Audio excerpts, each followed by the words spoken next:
Hello everyone. Thank you for watching my videos. In last few videos, we have covered various fuzzers like AFL, WinAFL, HongFuzz, etc. And we have also seen how do we fuzz a simple C program as well as some uh, open source program like TCP/dump or FFmpeg, etc. So in this video, we'll have a look at what is libfuzzer, how do we fuzz our simple C program using libfuzzer, and what are the changes which we need to make in our program to fuzz it using libfuzzer. So libfuzzer uses a technique called in-process fuzzing, and it is also a coverage guided fuzzer. So what it does is that if you want to fuzz any C program using libfuzzer, then it expects that program into a specific format. It actually expects a particular function, which is LLVM fuzzer test1 input. So you need to add this function inside your C program which you want to fuzz, and this function follows a very specific structure as you can see it over here. So it expects two parameter. First is data and second one is the size. So data contains the byte which will be passed to your program which you want to fuzz. Maybe if you want to fuzz some API or some library, so you will make this library calls, you will initialize that library, and this data you will pass to that. So it actually contains the first input, and size is actually the size of this data. So what happens is that if you want to fuzz your C program, then you don't need to add main function over here, but you need to add this function over here, and it will be dynamically linked with the libfuzzer, and you can simply execute your program. So libfuzzer will by default it will call main function, then that will call this LLVM fuzzer test1 input function, and this will actually process all the input data over here. And in case your program crashes, then it will save those crashes in the directory, and it will also generate some log file. So in this video, first we will see how do we install and configure libfuzzer, and then we will modify our C program, that is damn variable C program over here. So this is the same program which we have used in the past videos. We have first this program using EFL and WinEFL, and you are not following my previous videos, I will quickly go through this program. So this is a simple C program which contains one main function as you can see it over here, and it expects two parameter, that is standard argc and argv. And after that what it does is that it calls this process image function with the provided file name over here. And what this process image function will do is that it will open this file name and it will perform some sanity checks over here, and after that inside a while loop it will try reading the data from the file. So the data which it reads follow a specific structure over here as you can see img.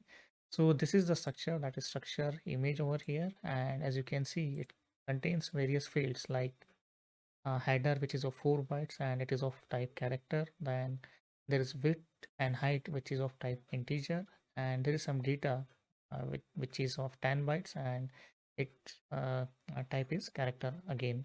So this is just an imaginary image file, very simple structure I have created to demonstrate various vulnerabilities in the program. And later on what will happen in the process image function is that it will read image width, image height, and it will perform various calculation which actually leads to different types of vulnerabilities like heap overflow, or use after free, double free, or out of bound read and write, etc. So all these conditions are present in this code. And so what we are going to do in this video is that we will see what changes we need to make in this program if we want to fuzz it using libfuzzer, because in case of AFL and HongFuzz or WinAFL, we don't need to make any changes. We can simply instrument this program and it is to work perfectly fine. But in case of libfuzzer, what happens is that since it expects a particular function, so we need to add this function in our program over here somewhere. And we also need to remove main function because it is not needed over here. And so what we can do is that instead of calling process image function, we can simply add this LLVM fuzzer test1 input, and all the processing code over here, which is over here. We can move this processing code inside our LLVM test fuzzer one input, LLVM fuzzer test one input function. So let's go ahead and modify our code first, and then we will see how do we fuzz it using libfuzzer. So I'm going to open that code. As you can see, this is the simple C program, and in another window I will open a program which I have modified for LLVM, for a libfuzzer, and I will show you the difference. So as you can see, in our previous program we had a main function, and then there is a process image function, but in the libfuzzer program which I have modified to fuzz with libfuzzer, it actually doesn't have any main function. As you can see it over here, so it only has one function, that is LLVM test one input over here. And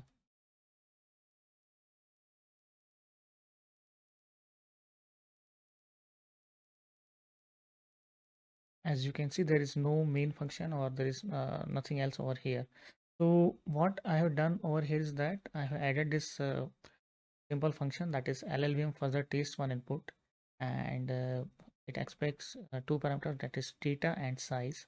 So how does it work is that it at the runtime it will uh, generate some data, some mutated data, and it will call this function with the data, and it will also give the length of that data. So we can actually use this data, we can convert it using our simple pointer conversion over here. We can convert it to the image structure data type over here. As you can see, I have declared one variable, that is a pointer of image structure, and I have used a typecasting over here. So I have converted the data into structure of type image pointer, which follows the structure. There is a header, width, height, etc. And at the top we need to check if the length of this data is less than or equal to 12. If so, then we will return, because as you can see later on in the code, when program try to access image width over here or image height, if these are not provided, then program will immediately crash over here. So that is actually a not a proper test case for that. So we are simply checking the size over here, and size, how I calculated is that header is of 4 bytes, integer width and height, so these are also 4 bytes, so there are total 12 bytes over here, and data I have ignored over here. So what we expect in the input file is that at least header, which is of 4 bytes, and width and height should be present, and then only we'll move forward with the fuzzing over here. Otherwise this function will simply return, so it will not generate any unnecessary crashes over here. So checking of size in case you want to fuzz using libfuzzer is important, because otherwise what it will do is that it will parse some empty files, and your program will crash over here. So this is something I faced, and so I thought it will be a good idea to explain it over here. And so always make sure that you check the size of the data which you are passing. Maybe if you are fuzzing some image file, or if you are fuzzing some media file, then just have a look at their header, and add a check for the size. It should have a minimum size over here, and then only you can process. Otherwise your function should return over here. So with that, the rest of the code is same. As you can see over here, there is an integer overflow, so it will have image width and height. Also, one more change I have made over here is that image. If you see it over here, there is a there was no pointer, so I was using image dot width and image dot height.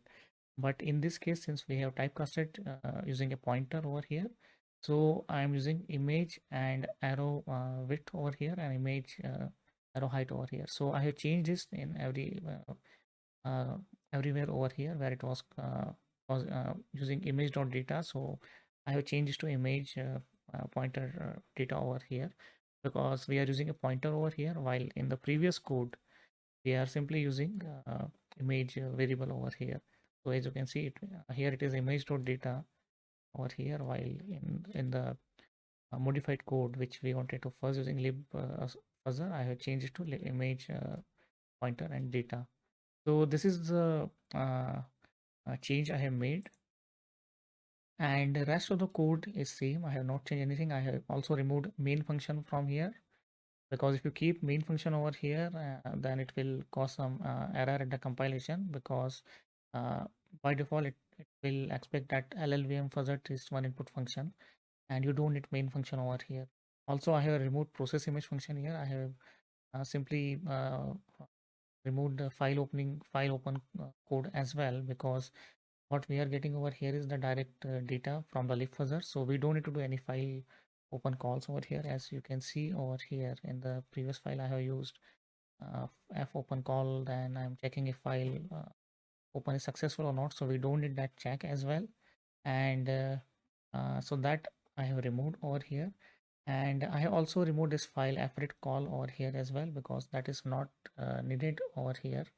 So this is a change which I have made to fuzz it using libfuzzer, and I'm sure I can make more changes, but just to keep things simple, I not added extra checks over here. Another check will be like I can convert this while loop, where if the length of the data, I will keep reading it in the image structure over here, but I have avoided that over here. So uh, in the previous case, if the length of file is more than, like, say, uh, this structure, so there can be multiple stream of data over here, but in this case I'm only checking for first data stream over here in the file. So this is another change I have made over here, so you can go through that.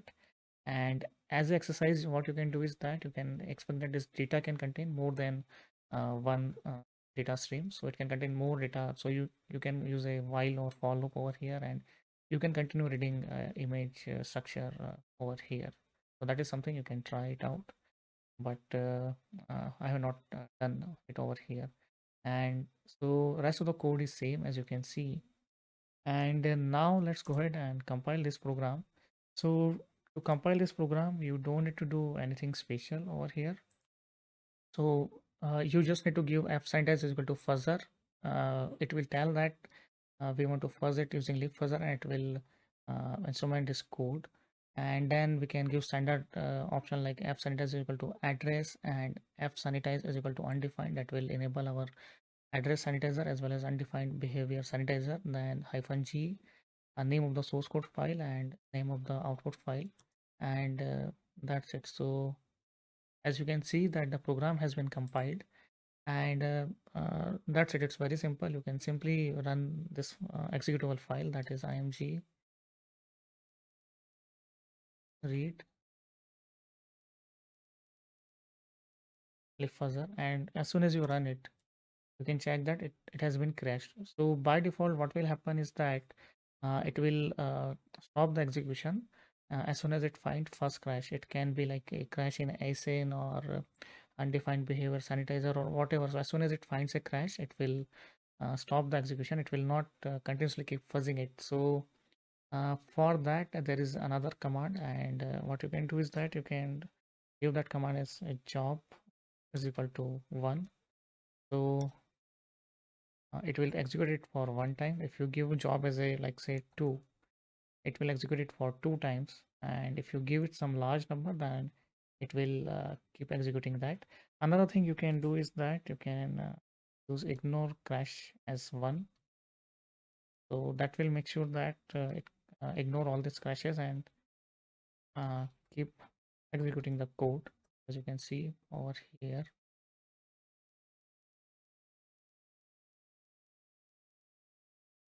You can also give, sorry, as a fork is equal to 1, and you can give ignore crashes is equal to 1. So it will keep executing. It will use a fork server model over here in this case, and as you can see, it is finding crashes over here, but it is continuing the execution. And uh, I will show you the log file it generates and crash file it generates. So I'm going to cancel it now.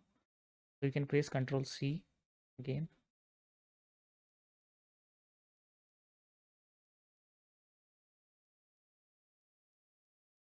Or you can actually do a if it doesn't stop the execution, then you can simply do a kill over here for this particular process, so it will stop the execution. And so first thing, let's go ahead and see what kind of file it generates, and then we'll see the log file over here.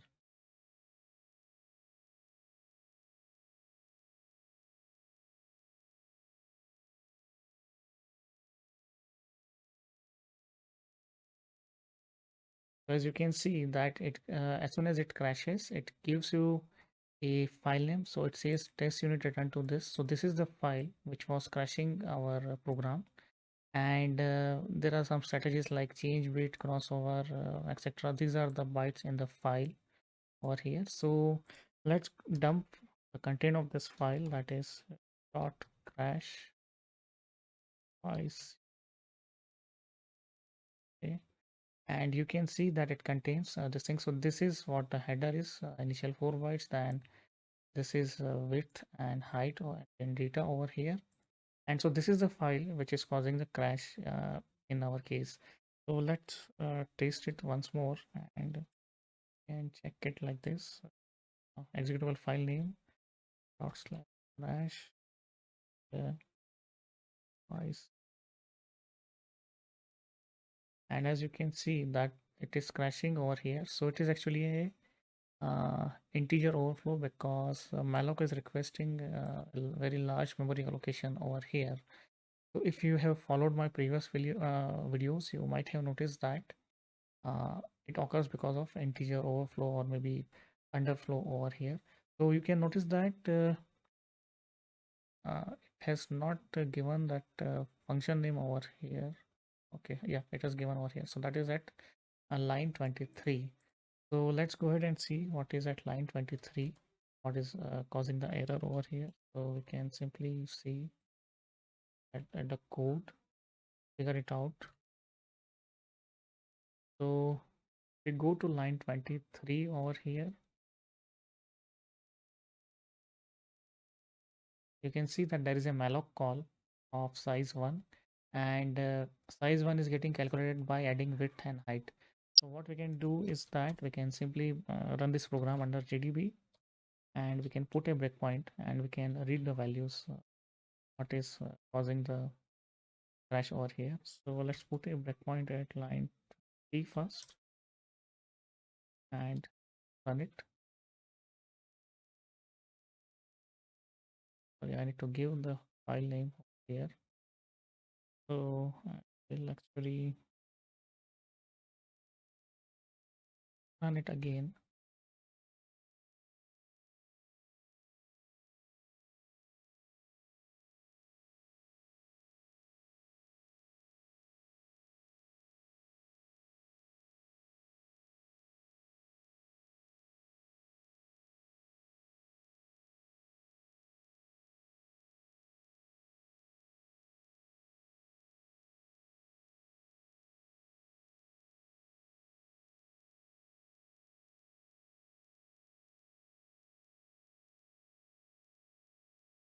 Okay, so the breakpoint has triggered on our file, and first thing we will do is that we'll print the value of image width, that is a negative value as you can see, and then let's print image height as well. So you can see it is some positive value, and let's do a step in, and now let's print the value of size 1. So you can see that it's a negative number, and the root cause will be when you pass a negative number to a malloc. So what happens is that malloc expects a unsigned integer. So when it convert this number as an unsigned integer, it will become a very large value. And since we have enabled asyn in our binary during the compile time, asyn will not allow to allocate that much amount of memory because it will go in some GBs. And so your program will crash over here. So if I do a step over here, our program will crash, as you can see it over here. So as you can see, address sanitizer has kicked in over here, and it says that requested allocation size is very large over here. So allocation size is too big. So asyn will not allow to allocate that much memory, and our program will crash. So this is how you can use libfuzzer to fuzz your program, and it is actually pretty simple. But if you are coming from like AFL or WinAFL or HongFuzz, where simply used to use their compiler wrapper, which used to do all the instrumentation, and you don't need to do anything apart from that. then you may find it a bit difficult, but it is not actually impossible or not very difficult at all. You just need to understand some concept like in case of LeafFuzzer, you will only get data and size of data. So data will contains the byte which are the mutated data over here, and you can actually you need to write some kind of program, say harness, which uses those data and perform the operation on this data. So that way you can fuzz any program using LeafFuzzer. And also, if you want to get any help, so you can simply type help is equal to 1 in the command compiled binary, and that will show you all the default all the command line option which LeafFuzzer expects. So I will just show you over here. You can simply type help is equal to 1, and you can see that it has a lot of option over here, like data flow trace. There are some experimental feature. You can also give dictionary over here. You can set malloc limit, trace malloc, handle user, etc. Dump coverage. There are some experimental feature as well over here. You can even minimize a crash file. You can ignore crashes. This is something I you ignore timeout. Then if you enable fork as one, it will use a fork server model like we have seen in AFL. It will create a new process. It will let it first, and same thing as AFL, more or less same.